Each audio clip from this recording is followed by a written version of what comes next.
Welcome to another video podcast of the current situation at Manchester United. See, I'm not a man of my word. See, when I say one thing, it's evident that I'm going to do another. Because if you remember in my last video podcast, I said that, or my next to last video podcast, I usually said that when I'm going to be doing the match reaction for the game for Manchester United, in that match reaction, I'll be doing a hybrid of the match reaction and the preview because given our schedule, we had a game on Sunday, we had a game yesterday on Tuesday, and we have a game tomorrow on Thursday. So I usually say that when I'm going to be doing the preview for the Sunday match, no, the match reaction for the Sunday match, I'll be doing the preview for the Leicester in the match reaction after the match reaction.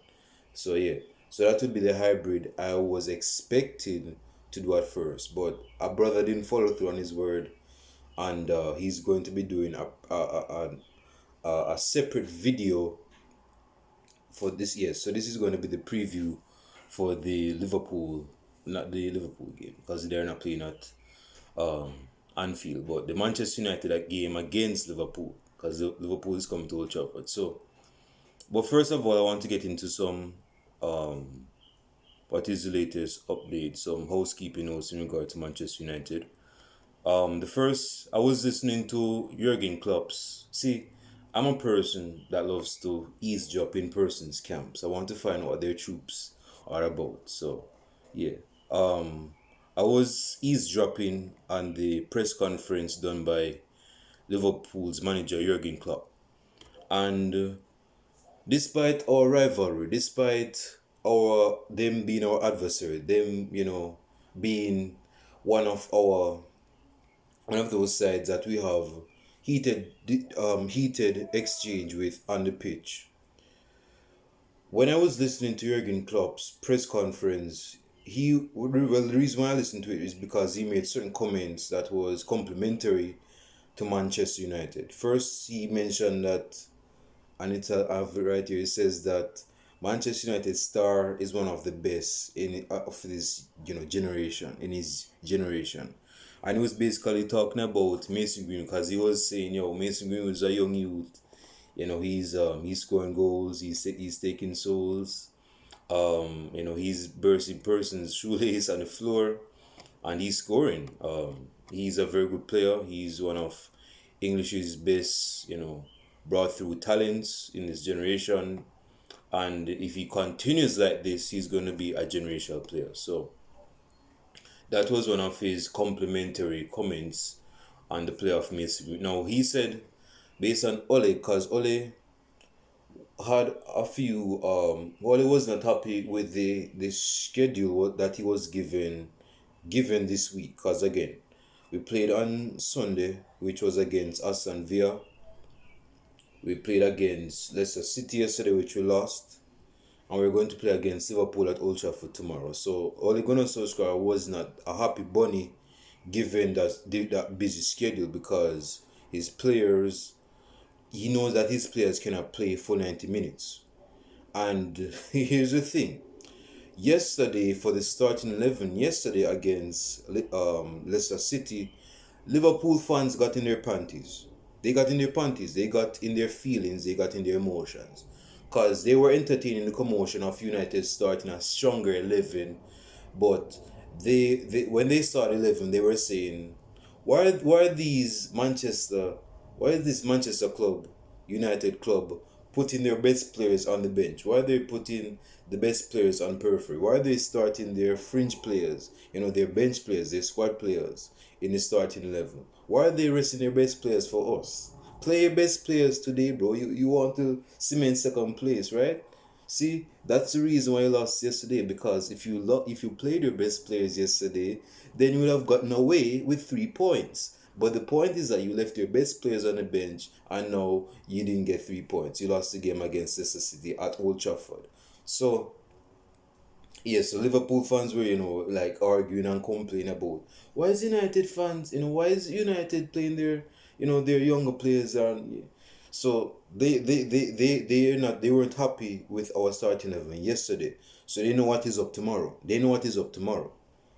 So, and another thing is that Liverpool, going back to Jurgen Klopp, because he's the man of the moment, I want to address him a bit. He was basically saying that he agrees with Ole Gunnar Solskjaer's changes, his rearranges in certain positions of players, and he said he would do the same thing as well, he's a manager, but he said he would do the same thing given that exact schedule. So up to you, Jurgen Klopp. Yeah, big ups to you, bro. But you're not my bro, but I'm saying, yeah, I agree wholeheartedly because given that schedule, bro, you cannot be starting your players, your best players, by the way, 90 minutes given that busy schedule, is me. So, yeah, I'm very appreciative of Jurgen Klopp acknowledging that. Yeah, so I appreciate that. Um, Another thing I want to address before getting to the preview.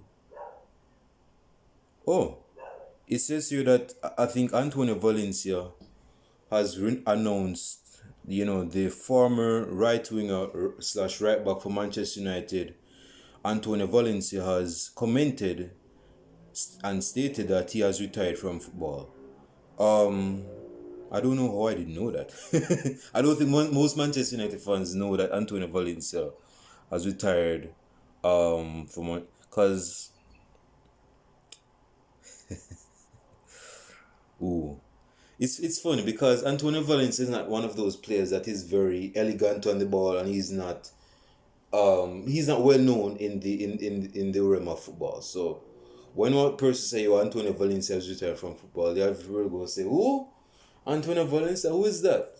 So they're not going to know what. But any Manchester United fan knows, not to get on a lengthy digression, but the situation with Antonio Valencia at Manchester United, I might do a video on Antonio Valencia examining his time at Manchester. Matter of fact, see, to use a YouTube podcast host statement when he's giving out content that he doesn't do on a regular basis, like for example, he gives 3 videos in 2 days or 3 videos in 1 day, he would usually say, I'm spoiling you guys, you know that, don't you? I'm spoiling you guys. So I'm not on his placards yet, but I'm going to use that line and say I'm going to be spoiling you guys today because I'll be doing another video after this video where I'm going to examine the appeal of a certain player.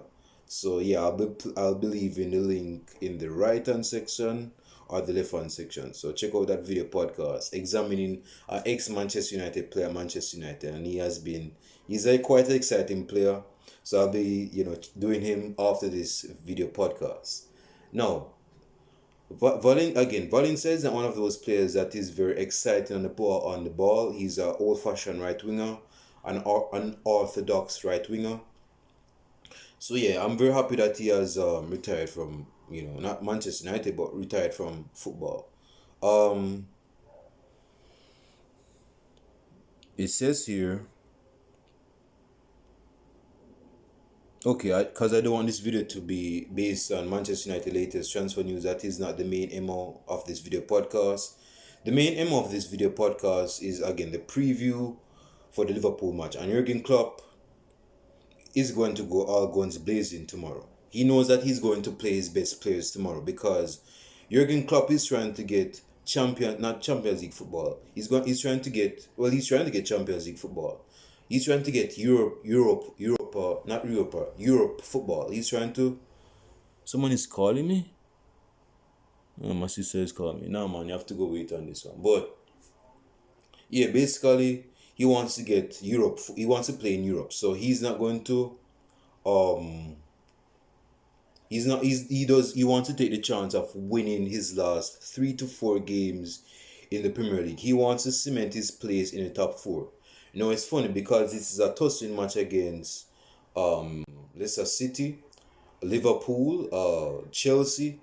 They're trying to fight for top 4 position, if not top 3 position. Well, I don't think Liverpool can get top 3 position in the situation that they're in. But hey, this is football, and football is unpredictable, so probably can wipe me off my feet just like that by getting 4 3 points in all games just like that. So who could say that? So yes, they are trying to get Europe football. They are trying to play in Europe next season. So because of that, They want to win all of their games. My sister sent me a voice note. They want to win all their games so that they can gain not only momentum, but a momentum of cementing in place in the top four position.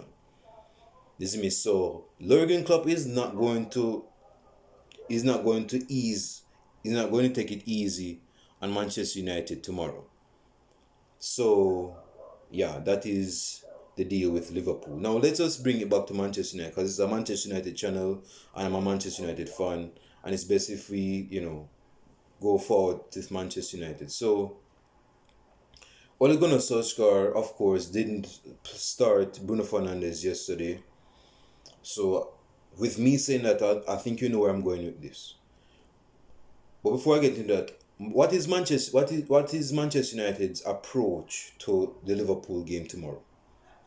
Manchester United not only need to cement their place in the starting in the not starting level, in second spot in the Premier League, but they also need to win their games so that they can gain momentum to go into the Europa League final to win a trophy. Again, we haven't won a trophy since Donald Trump was in his first year as president in the United States, and that's been a long while. And he's out of office right now, and that was his first year. So we have a chance to win a trophy, but by winning the trophy, we have players that have to start to gain momentum. And when we start those players to gain momentum, unfortunately, given our schedule, we cannot play them full 90 minutes. For example, Mason Greenwood, I think in the last game, persons been saying this on YouTube, on Twitter. Persons said that Mason Greenwood should have started. Well, he did start, but persons are saying that he should have played the full 90 minutes against Leicester City. Like, bro, why are you subbing off the person that equalized the game? Who was our other outlet other than Cavani that could have at least gotten another goal?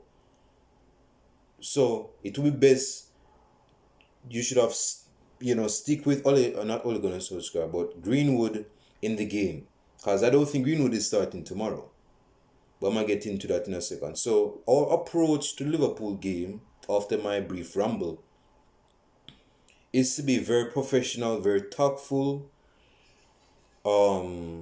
counter-attack at the given half the chance. If Liverpool give us space, let us exploit that space with the pace that we are given.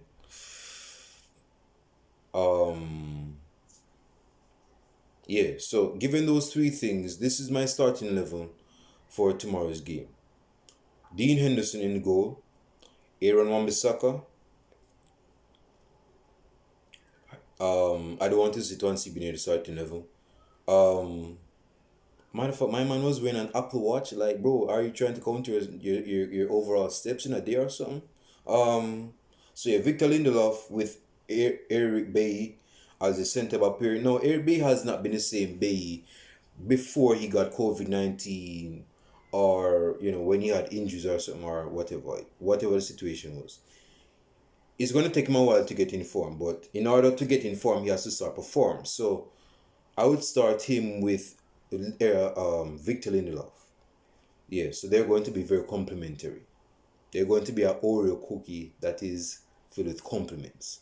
On one side, you have the aggressive, raw animal, primal nature of Eric Bailly, who is a raw animal.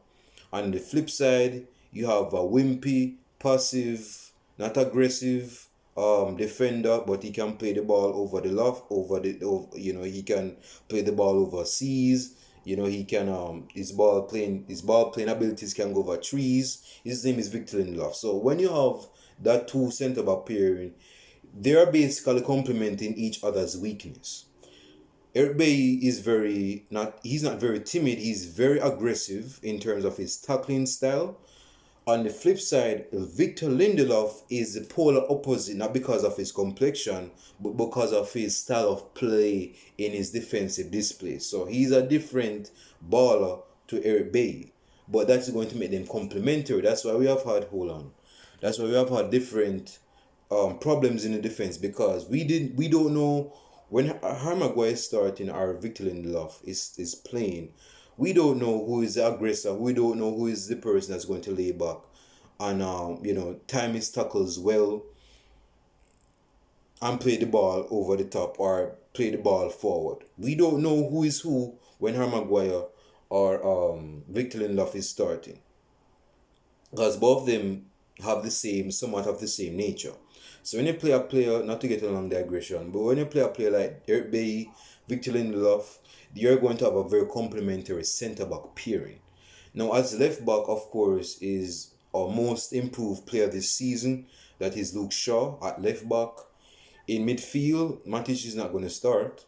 Um, Fred is going to start, and Scott McTominay is going to start. Yeah, Scott McTominay and Fred is going to start. As the number 10, of course, is Bruno Fernandes. On the left hand side is Paul Pogba. On the right hand side is Rashford. Again, this is my starting 11. Of course, you guys know what's up. Leave your comments down below in the comment section. Your starting 11s and your prediction in the comment section. Like and subscribe to the channel. Share the channel. Yes, so as a striker, it is Edison Cavani. Cavani has been in impeccable form. This is me. He's been performing. He's been informing his haters, saying that and demonstrating to those haters, say, yo, I'm 34, but before you make your hatred, your destructive commentary, your subjective commentary, it is best that your adversary truly shows you that I am not past it fully as yet. I still have fire bones. I still have that fire burning in my bones. I still have the talent. I'm still a very affluent striker. Not when it comes into only in the air, but when it comes on to scoring goals. Period. He still has it. Edison Cavani. So I'll start Cavani as number 9. And of course, you guys know what's up. Leave your starting events in the comment section, your prediction in the comment section, and like and subscribe to the channel. So that is my preview for the tomorrow's game. Now, Liverpool, as I've said earlier, Liverpool, they're going to come all guns blazing. I'm not going to get in their starting 11 because that's not my MO. No, I'm not going to be doing that. But they're going to be starting their best starting level. And the weakness that we can exploit in the Liverpool's defense is their defense.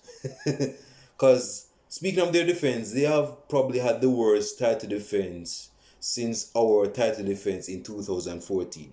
I don't think it's kind of on par because we were in 7th place most of the time, 6th or 7th place in 2014 under the guidance of David Moyes / Ryan Giggs. But it's one of those worst title, defenses by Liverpool, and it's kind of reminiscent of what we did in 2014. So my prediction for tomorrow's game. Oh, I was saying about defense before I went on a long segue. I was saying Liverpool doesn't have the best defense in the Premier League, and that's a duh. But they have weakness in their defense. Their defense line is not fully adapted to the Premier League fully. Yes, they have signed at least 2 centre backs, but they haven't adapted to the Premier League fully. And they haven't played. I think they have actually played against Manchester United twice. But still, they have loopholes, they have potholes that is, in their defense that we should exploit and maneuver and, take advantage of. So, my score tomorrow is 2-2. It's a 2-2 draw. I'm not going to say who's going to score the goals, but it's a 2-2 draw of Manchester United versus Liverpool. So 2 goals for Liverpool and 2 goals for Manchester. No, I'm not going to say who's going to score first, because who scores first is very irrelevant, because if them score first in the first half, they have seen our record when a side have scored first before us, and they will batter us. So, but then we batter them. My lips is kind of running, but my score prediction is 2-2 to Manchester United and against Liverpool. So I'll show you guys. Actually, like I said, I'll be doing another video after this, but I'll be uploading it on my computer. So I'll be doing another video podcast after this. Stay tuned for that. I'll see you then. Peace.